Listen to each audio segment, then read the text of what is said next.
Alors, cette expo J'y suis allé cet après-midi. Vous parlez de 200 000 visiteurs, 250 000 visiteurs dépassés.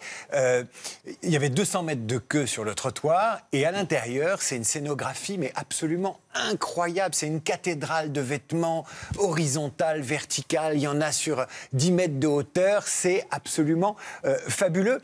Et moi, je reviens de voir ces gens là qui patientaient, sous la pluie peut-être.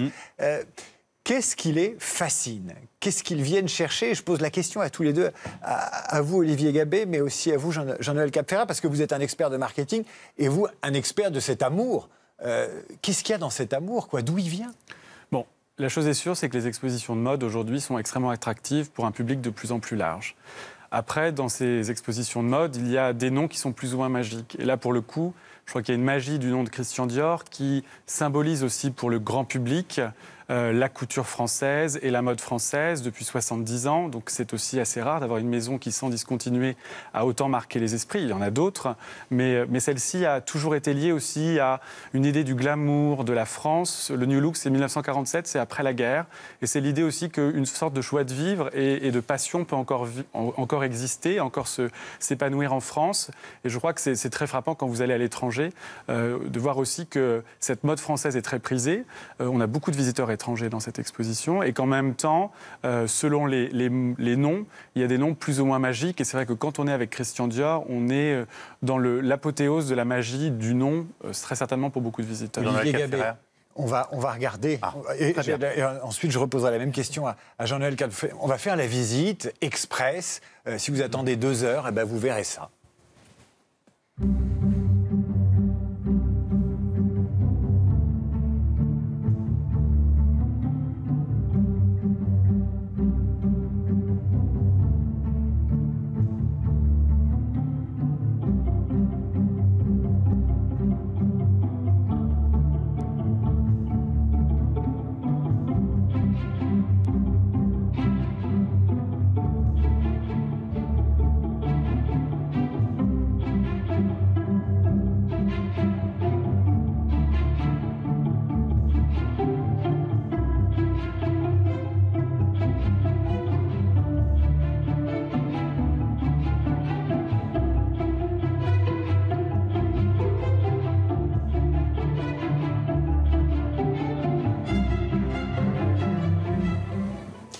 Jean-Noël Capferrat, d'où vient cette puissance d'attraction de ces vêtements? C'est pas de ces vêtements, c'est de Dior. Alors on ne peut pas séparer Dior et les vêtements, mais Dior, c'est la marque, c'est Dieu. C'est-à-dire que le luxe français a construit depuis le début une stratégie, appelons ça une stratégie, une idéologie qui est que le passé crée la valeur. Les Italiens sont tout à fait différents. Les Italiens ne croient pas au passé. Les marques italiennes, bien qu'elles aient un passé, ne mettent rarement en scène leur passé. Ils croient au présent et au futur. Bon, les Américains non plus. Voilà. En revanche, autant Chanel que Dior que Vuitton, c'est-à-dire le luxe français, dit la valeur se trouve dans ce que les nouveaux venus n'ont pas, c'est-à-dire un passé dans la mesure où ce passé est extraordinaire. Parce qu'un passé pour un passé, tout le monde s'en moque. Or, le passé de Dior n'avait jamais été révélé comme ça parce que Dior n'a vécu en tant que figure clé de la mode que 10 ans. Oui. Et il y a très peu de choses à dire sur lui. Moi, j'ai lu le livre qu'il a écrit Dior par Dior, il n'y a rien dedans. Je suis désolé. Il n'y a rien dedans. En revanche, non, il n'y a rien dedans. C'est-à-dire qu'en gros, ce personnage n'a pas d'histoire et il ne se révèle pas, alors qu'il y a un storytelling remarquable et considérable sur Mademoiselle Chanel. Considérable. Donc là, cette exposition, elle vient apporter non seulement une vision des robes, et de tous les couturiers, parce qu'il n'y a pas que Dior, il y a tous les couturiers, plus l'histoire du monsieur. Oui, mais sur Dior... Et l'histoire du monsieur, c'est quand même le fondateur de la religion. Mais alors sur Dior, retournons en 1947, puisque vous parlez du passé qui nourrit cette puissance d'attraction de Dior. Olivier Gabé, les 2 premières salles racontent les débuts de Dior en 1947. Qui c'était cet homme en 1947? Parce qu'il aurait pu être un artiste peintre, un sculpteur, il était avec une bande. Un architecte. Alors, ce qui est étonnant avec Dior, c'est que de tous les grands personnages de la mode du XXe siècle, lui va de l'art vers la mode, quand généralement c'est plutôt le contraire. Et ça, c'est un point clé. Christian Dior, c'est l'enfant de la bourgeoisie française de la fin du XIXe siècle et du début du XXe siècle. Il est né en 1905, c'est une famille très éclairée, très cultivée. Il voyage beaucoup étant jeune. Il va s'installer à Paris avec ses parents. Il part de Granville à Paris. Et c'est un jeune homme de la bonne société qui sait s'amuser, malgré le côté très timide du personnage. Là, je vous trouve un petit peu dur avec Christian Dior et moi, parce que je trouve que c'est un assez joli livre, justement, d'introspection. Mais en dehors de ça, il n'y a pas de story, il n'y a pas une idéologie qui ressort de ce livre. Mais tant mieux, j'ai envie de dire, parce que l'idéologie, finalement, c'est pas forcément à voir avec la mode dans les années 30 et 40. Et ce que je trouve assez passionnant avec le personnage, c'est qu'il se rêve architecte, il fait Sciences Po, il aimerait être musicien, mais il rencontre des grands compositeurs de l'époque comme Henri Sauguet, Honegger, Francis Poulenc, qui se rend compte qu'il n'a pas forcément le talent pour l'être. Il adore l'art, il rencontre au Bœuf sur le Toit Mac Jacob, Jean Cocteau, ils vont devenir vraiment des amis très proches. Et de facto, il va commencer comme galeriste. Il est l'associé de deux grands galeristes parisiens, Jacques Bonjean et Pierre Coll, qui sont des avant-gardistes, qui s'intéressent aux surréalistes, à Dada, et donc pas du tout les grands marchands très assis de la place de Paris. Et donc, de ce fait, il va rencontrer Dali, Giacometti. Et toute cette histoire est très forte, parce que finalement, aujourd'hui, quand on voit beaucoup de maisons de mode revendiquer un lien avec l'art, c'est quelque chose qui, chez Dior, est la vraie vocation, parce que la couture, elle arrive très tard. Vous le disiez à l'instant, il commence par des illustrations de mode dans la presse, il va commencer à faire des modèles pour Claude Saint-Cyr, pour Piguet, Lelong, travailler un petit peu pour eux. Il y a la coupure de la guerre, il quitte Paris, et c'est en 1947 qu'il se lance vraiment dans l'aventure. Il va mourir en effet 10 ans plus tard, il a 42 ans. Et c'était quoi ces premières robes? Comment on fait des robes alors qu'on vient de sortir de la guerre, 47, 2 ans après la fin de la Seconde Guerre mondiale? Et comment on devient Dior? Dieu, nous avez-vous dit tout à l'heure. Dieu et or, c'est le mot de Jean Cocteau. Ouais. En fait, il part vraiment, c'est ça qui nous intéressait de le faire dans un musée, parce qu'on peut faire des expositions de partout, et les faire dans un musée, ça a un sens aussi particulier, on y reviendra j'imagine tout à l'heure. C'était de se dire aussi que Dior est un visiteur de musée, c'est un passionné d'art, et il adore la peinture. Et on a retrouvé dans les archives Dior des articles de journaux illustrés par le jeune Christian Dior, où il illustre quasiment des expositions de peinture, la peinture anglaise, Goya, Winterhalter, Velázquez.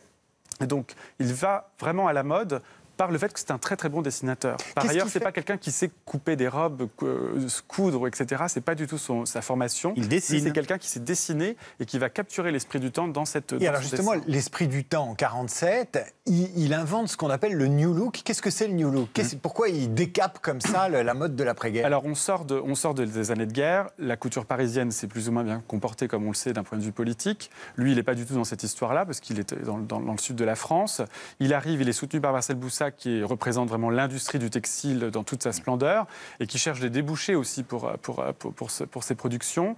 Et Dior va finalement proposer de rompre avec l'esprit de la guerre, c'est-à-dire une silhouette assez masculine, assez militaire aussi, et va finalement fonder son empire, et l'empire qui continue aujourd'hui sur les publicitaires diraient une baseline très simple, c'est pour être heureuse, une femme doit être belle et élégante. Ça paraît tout bête. Oui. C'est pas très conceptuel, non. Mais c'est très efficace et très fort. Jean-Noël finalement, finalement, le New Look, ça va être ça, cette explosion-là, c'est le zeitgeist. Ça veut dire qu'on peut montrer ses formes, par exemple, on peut... Une femme a des seins, des hanches, une taille, et il faut jouer avec ça et en faire une sculpture. C'est là aussi où la formation artistique est assez considérable dans la part de... Jean-Noël Cap-Ferret, vous parliez de la succession de talents qui avaient, après Dior, pris sa suite. Il y a eu Yves Saint-Laurent, il y a eu Marc Bohan, aujourd'hui il y a Maria Grazia Curie. Qu'est-ce qui fait qu'on ne se perd pas en empilant comme ça les créateurs? Qu'est-ce qui fait que ça reste Dior, même s'il y a des grosses individualités qui assurent la continuité? Alors, ce que je vais dire, vous n'allez peut-être pas être d'accord, mais je reviens à ce que je disais. Bon, Dior, dans son livre, il y a une phrase qui est remarquable, qui à la fin, il a failli être architecte. Et il dit, qu'est-ce que c'est que la mode? C'est une architecture éphémère qui exalte la forme des femmes. Donc il est là pour exalter la forme des femmes, mais on pourrait dire que toute la mode est là pour rendre les femmes désirables, et le luxe, c'est ce qui n'est pas nécessaire, donc c'est ce qui est désirable. C'est très important. Alors, quelqu'un a dit que la marque naissait quand le créateur disparaissait. C'est-à-dire qu'il y a des marques qui disparaissent avec un créateur, c'est-à-dire qu'elles ne laissent pas de traces, ne laissent pas d'idéologie. Et en revanche, quand il y a une idéologie, c'est-à-dire qu'il y a quelque part une conception du monde, le suivant dit, il va passer 3 mois à la bibliothèque et il lit tout ce qu'a écrit le fondateur et il dit, moi je suis Yves Saint-Laurent, mais je suis au service de Christian Dior et donc je vais faire du Yves Saint-Laurent Dior et non pas du Yves Saint-Laurent Yves Saint-Laurent. Lagerfeld fait la même chose. Et c'est ça qui est intéressant quand on a ce que j'appelle une idéologie, c'est-à-dire une conception de la beauté, c'est que les designers auxquels on demande de donner leur talent, parce qu'on ne craint qu'une chose, c'est qu'ils allaient créer une entreprise concurrente, ce qu'a fait Yves Saint Laurent d'ailleurs. Parce que les grandes marques, pour durer, ont besoin, un peu comme les vampires, de prendre les designers qui pourraient être des concurrents et de leur dire « travaillez pour moi ». C'est ce qu'a fait Vuitton avec Marc Jacobs. Et là, on a eu une succession de gens très brillants, très attirés là aussi par l'argent d'LVMH, parce que pour pouvoir faire venir des gens de cette puissance-là, il faut avoir un empire financier derrière. On n'attire pas des gens... Je ne parle pas d'Yves Saint Laurent, mais ensuite, si on regarde maintenant Galliano, etc., c'est une décision remarquable d'avoir appelé Galliano. Mais c'est un peu comme le PSG, on appelle une star mondiale dont on pense qu'elle va revitaliser, redonner un sens nouveau à Dior. Vous parlez de stars, on va voir aujourd'hui ce que c'est un pré-défilé. C'est-à-dire que vous avez le défilé avec les mannequins, mais avant, vous avez un barnum incroyable de people qui sont invités. Vous allez les voir défiler à l'écran et eux-mêmes portent du Dior. On ne sait d'ailleurs pas s'ils sont payés pour venir, s'ils sont invités, mais en tout cas, ils préparent le public à la grande fiesta. Et vous disiez, il faut des moyens. Eh ben, il y a aussi des stars. Il faut avoir ces people qui viennent au défilé et qui font tout ce folklore. Alors, on les voit ici. C'est assez curieux. Comment vous expliquez ça, vous, Olivier Gabet, qu'on ait besoin, en plus du rêve véhiculé par les robes, d'avoir ces gens-là? Je crois que c'est pas si récent que ça. D'abord, pour véhiculer les robes, il faut les porter. Et une robe peut être très jolie, mais sur un mannequin, elle peut être aussi très, très, très plate et peu intéressante. Donc, depuis toujours, on va pas refaire l'histoire de la haute couture, mais elle s'est incarnée dans des grandes personnalités, des grands personnages. Et c'est vrai que ce qui est intéressant avec Christian Dior, c'est qu'en 1947, on peut penser qu'il n'habille que la haute société et une grande clientèle, et qu'aujourd'hui, finalement, par capillarité et développement organique, ce sont devenus les figures du star system. En même temps, Christian Dior, qui était un homme très, très habile, très malin, très intelligent, a compris aussi ces grandes modifications finalement. Il va habiller des stars. Il va y avoir Elisabeth Taylor, il va y avoir Grace Kelly, Jennifer Lawrence. Marlène Dietrich avait pour mot aux producteurs de films « No Dior, no Dietrich », c'est-à-dire je veux être habillé en Dior quand je tourne. Donc, vous voyez, c'est pas d'aujourd'hui. Donc, finalement, c'est une sorte de continuum. Après, chaque époque a les people qu'elle mérite. Et peut-être qu'on peut être quelquefois plus ou moins déçu par les gens qu'on voit défiler ou dans ce genre de défilé. Mais grosso modo, ça fait quand même aussi partie de cette magie et de ce rêve. Et je pense que ça dure depuis très longtemps et ça risque de durer encore un certain temps. Jean-Noël Capferrat, vous avez parlé d'une idéologie... ou d'une culture de marque. Voilà, vous avez parlé d'une culture de marque, mais on pourrait parler de culture tout court. Quand on regarde des expositions grandioses qui ont eu lieu ces dernières années, moi je me souviens de Louis Vuitton et le voyage au Grand Palais. Le Grand Palais va accueillir une exposition Hermès bientôt. La Fondation Pierre Berger va ouvrir le musée Saint-Laurent à Paris et à Marrakech. Il y a évidemment l'expo Dior, et il y en aura, vous le disiez, de plus en plus. Pourquoi veulent-ils devenir des acteurs culturels? Pourquoi ils veulent se muséifier d'une certaine façon? Parce que le luxe, à la différence de la mode, joue sur le long terme. Et une façon de jouer sur le long terme, c'est de devenir un patrimoine culturel lié à un pays dont la valeur tient d'ailleurs au pays. Il n'est pas un hasard que la LVMH ait revitalisé la maison de Montauroux, c'est-à-dire le château de la Colle-Noire, qui avait complètement disparu de la circulation. Il y a eu d'énormes investissements parce que la patrimonialisation des marques, c'est une façon de les rendre éternelles. C'est un peu comme la pyramide de Gizeh, d'une certaine façon.